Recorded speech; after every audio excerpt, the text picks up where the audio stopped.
वो कहते हैं ना कि कुत्ते की पूंछ चाहे जितना सीधी करो, टेढ़ी की टेढ़ी ही रहती है। जी हाँ, ऐसा ही कुछ हाल नेपाल का भी है, जहां जनजेड आंदोलन के बाद सुशीला कार्की को अंतरिम सरकार का प्रधानमंत्री बनाया गया, जिसके बाद ये कयास लगाए जा रहे थे नेपाल के पूर्व प्रधानमंत्री केपी शर्मा ओली ने भारत के साथ जो संबंध बिगाड़े थे उन्हें ठीक करने में सुशीला कार्की का यहाँ योगदान रहेगा।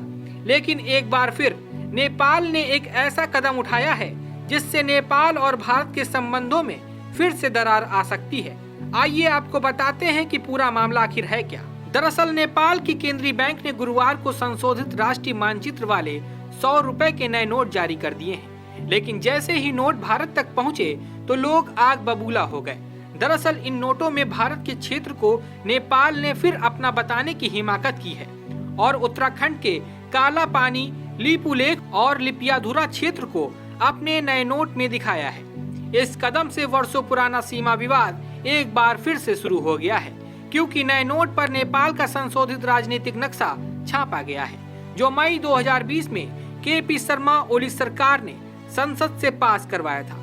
तब भी भारत ने इसे एक तरफा और कृत्रिम विस्तार बताया था और कड़ी आपत्ति जताई थी। नेपाल राष्ट्र बैंक का कहना है कि पुराने 100 रुपए के नोट में भी नक्शा था, बस अब उसे सरकार के निर्देश पर अपडेट कर दिया गया है। लेकिन सवाल यह है कि जब बाकी मूल्य के नोटों 10, 50, 500 या 1000 रुपए पर कोई नक्शा नहीं है, तो सिर्फ 100 रुपए के नोट को ही राजनीतिक हथियार क्यों बनाया जा रहा है।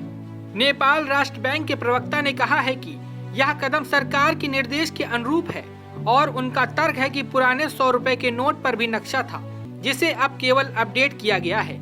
लेकिन अहम बात यह है कि नेपाल के बाकी किसी भी मुद्रा मूल्य जैसे 10 रुपए, 50 या 1000 रुपए के नोट पर राष्ट्रीय मानचित्र अंकित नहीं है। नए नोटों की डिजाइन की बात करें तो इसके सामने की तरफ बाईं और माउंट एवरेस्ट और दाईं और राष्ट्रीय पुष्प रोडोडेंड्रॉन का वाटर मार्क है। बीच में हल्के हरे रंग में नेपाल का नक्शा है, जिसके पास अशोक स्तंभ पर लुम्बिनी भगवान बुद्ध की जन्मस्थली लिखा है। पीछे की ओर एक सिंग वाले गेंडे की छवि है। नोट पर जारी वर्ष 2081-22 अंकित है, जो ग्रेगोरियन कैलेंडर में 2024 बनता है। काला पानी, लिपुलेख और लिपियाधुरा भारत के पिथौरागढ़ जिले का हिस्सा है। भारत ने 2020 में भी साफ कहा था कि कागजों पर या नोटों पर कुछ भी छापने से धरातल की हकीकत नहीं बदलती। नेपाल की भारत से 1850 किलोमीटर से ज्यादा लंबी खुली सीमा है। भारत उसका सबसे बड़ा व्यापारिक भागीदार, सांस्कृतिक रिश्तेदार और रणनीतिक साझेदार है। फिर भी पिछले कुछ सालों में नेपाल बार बार ऐसे कदम उठा रहा है जिससे दोनों देशों के रिश्तों में खटास आती है।